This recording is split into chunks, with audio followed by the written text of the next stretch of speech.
حضرت مسیح علیہ السلام کے پورے دین کو ایک شخص نے ختم کر دیا، سینٹ پال جسے دنیا جانتی ہے جس کے نام سے، توحید کو تثلیث میں بدل دیا۔ حضرت عیسیٰ علیہ السلام تو توحید کی تلقین کر کے گئے تھے، توحید ختم، تثلیث آ گئی، جس میں پہلے باپ ماں اور بیٹا تھے، اس کے بعد باپ بیٹا اور روح القدس ہو گئے، تثلیث۔ نمبر 2، شریعت موسوی کو ساقط کر دیا، لہذا اب پالزم جو ہے، کرسچینٹی نہیں رہی، وہ حضرت عیسیٰ کو کہہ کر گئے تھے کہ شریعت موسوی تم پر لاگو رہے گی، نافذ رہے گی، ساقط کر دیا۔ نمبر 3، اس نے عیسائیت کے دائرہ تبلیغ کو وسیع کر دیا، جنٹائلز یا گوئمز کے اندر بھی، غیر یہودیوں میں، حالانکہ حضرت مسیح کہہ کر گئے تھے کہ تمہیں صرف یہودیوں سے خطاب کرنا ہے، اور میں صرف اسرائیل کے گھرانے کی کھوئی ہوئی بھیڑوں کی تلاش میں آیا ہوں۔ اب آپ دیکھیے حضرت مسیح کے فوراً بعد اور حضرت مسیح کی زندگی کے دوران جب تک کہ وہ موجود تھے، وہ بدترین دشمن تھا حضرت مسیح علیہ السلام کا۔ بعد میں لبادہ اڑا، اور یہ کہ مجھے مکاشفہ ہوا ہے، مکاشفے میں مسیح سے میری ملاقات ہوئی ہے، میں ان پر ایمان لے آیا ہوں، اور پھر اس نے اپنے زہد اور دینداری کا جو بھی فراڈ تھا اس کے نتیجے میں اپنی حیثیت بنا لی، دین مسیحی کو بالکل ختم کر دیا۔ آج کہاں ہے وہ دین مسیحی؟ دی 100 کے مصنف نے بھی صاف لکھا ہے کہ جب تک حضرت مسیح دنیا کے اندر موجود تھے، عیسائیت کی حیثیت یہودیت نے ایک فرقے سے زیادہ نہیں تھی، یہودیوں کا ایک فرقہ، ایک جماعت، بس۔ یہ سینٹ پال ہے جس نے اسے ایک مستقل مذہب کی حیثیت اختیار کی ہے۔ So it should be called Paulism، اور یہ ایک آدمی کا کارنامہ۔ اسی طریقے سے یہ تو ہو گیا حضرت مسیح کے فوراً بعد، رفع سماوی کے فوراً بعد۔ 1500 برس کے بعد ایک تحریک چلی ہے یورپ کے اندر، اصلاح مذہب، اور اس کی پشت پر بھی یہودی ذہن تھا۔ یہودی ذہن نے عیسائیت کو 2 حصوں میں تقسیم کر دیا، کیتھولک اینڈ پروٹیسٹنٹس، اور پروٹیسٹنٹس کو اپنا اعلی کار بنایا۔ یہ ایک علیحدہ مضمون ہے جس پر میں تفصیل میں نہیں جانا چاہتا، میری کتاب بھی موجود ہے اس موضوع پر، سابقہ اور موجودہ مسلمان امتوں کا ماضی، حال اور مستقبل، اس میں نے تفصیل بیان کی۔ یہ جو تقسیم ہوا ہے تو وہ پہلی بات ایک یہودی، جیسے کہ علامہ اقبال نے، مارکس بھی تو ایک یہودی تھا نا، تو ابلیس کی مجلس شورا میں بڑا پیارا شعر ہے، وہ یہودی فتنہ گر، وہ روح مصدق کا بروز، ہر قبا ہونے کو ہے اس کے جنوں سے چاک چاک۔ یہ ایک یہودی فتنہ گر مارکس نے وہ تصور دنیا کو دیا جس نے عظیم انقلاب برپا کیا روس کے اندر، بولشوک ریولوشن، اور جو پھر آدھی دنیا تک پھیل گیا۔ آج سے 50 سال پہلے امریکہ کانپتا تھا، روس کے سامنے کھڑا ہوا کانپ رہا تھا، اس لیے کہ روس سائنٹیفک ترقی میں امریکہ سے بہت آگے تھا، اس کے ایسٹروناٹس پہلے گئے ہیں خلا کے اندر، امریکہ تو بہت پیچھے تھا۔ بہرحال اس نے جس طریقے سے USSR کا خاتمہ کرایا ہے وہ ایک علیحدہ بات ہے، میں اس وقت اس طرف نہیں جانا چاہتا، لیکن جان لیجئے کہ وہ ایک شخص کا کارنامہ، وہ یہودی فتنہ گر، وہ روح مصدق کا بروز، ہر قبا ہونے کو ہے اس کے جنوں سے تار تار۔ اسی طرح وہ عبداللہ ابن سبا، یہودی فتنہ گر۔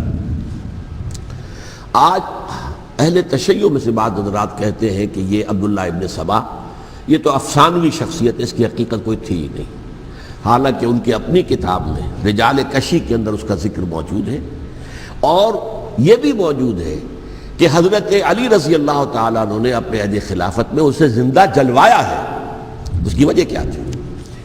یہ آیا مدینے کے اندر اسلام کا لبادہ اوڑھ کر، اس نے چند عقیدوں کی اشاعت شروع کی۔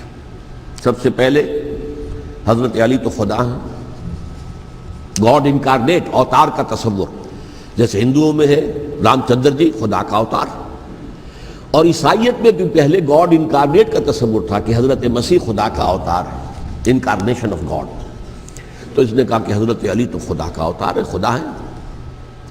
نمبر 2، اس نے کہا کہ ہر نبی کا ایک وصی ہوتا ہے جس کے حق میں وہ وصیت کرتا ہے، تو حضور صلی اللہ علیہ وسلم کے وصی حضرت علی ہیں، لہذا خلیفہ تو اول روز سے حضرت علی ہیں، حضرت ابو بکر، حضرت عمر، حضرت عثمان یہ تو غاصب ہیں، اور حضرت عثمان کی خلافت تھی اس وقت تو خاص طور پر۔ پھر اس نے جو قبائلی عصبیت تھی اسے بھڑکایا۔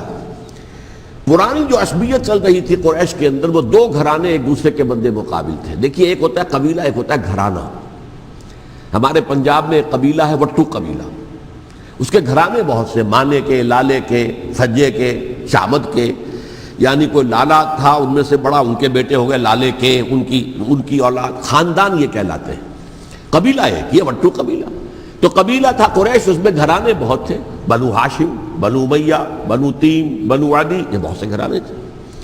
تو چوٹی کے دو گھرانے جو تھے وہ بنو ہاشم اور بنو امیہ، ان کے درمیان چپقلش تھی، مقابلہ، مسابقت، اور یہ مسابقت فی الخیر بھی ہوتی تھی۔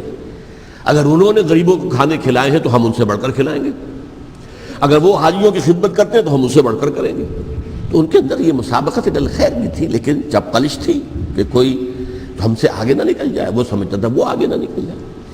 پر اس شخص نے اس پرانی عصبیت کو تازہ کیا کہ حضور تو بنو ہاشم میں سے تھے، لہذا خلافت حق ہے بنو ہاشم کا، یہ غاصب ہے۔ اس سے پہلے دو خلفاء جو تھے وہ نہ بنو ہاشم سے تھے نہ بنو امیہ سے تھے۔ حضرت ابوبکر بنو تیم میں سے تھے، چھوٹا قبیلہ تھا۔ حضرت عمر بنی عدی میں سے تھے، وہ بھی چھوٹا قبیلہ تھا۔ یہ حضرت عثمان پہلے خلیفہ جو بنو امیہ میں سے تھے، جن کی پرانی چپقلش بنو ہاشم سے تھی۔ اب اس کو موقع مل گیا کہ پرانی قبائلی عصبیت کو بھڑکائے۔ یہ ہے اصل میں اس فتنے کا پس منظر عبداللہ ابن سبا نے جو آ کر پھیلایا ہے، اور اس کی تفصیل میں اس وقت میں نہیں جا سکتا، کیسے یہ فتنہ پروان چڑھا، کیا انہوں نے اسٹریٹجی اختیار کی کہ یہ کیا کرتے تھے، گروہ بنا کر بھیجتے تھے لوگوں کو، کوفے میں جاؤ تو وہاں پر دمشق کے گورنر کے خلاف اور مصر کے گورنر کے خلاف الزامات لگاؤ، اس نے یہ کیا، وہ غبن کر گیا، وہ یہ کر گیا، وہ خیانت کر رہا ہے، وہ رشتہ داروں کو پال رہا ہے، اور عثمان کے خلاف بھی تقریریں کرو رضی اللہ تعالیٰ عنہ۔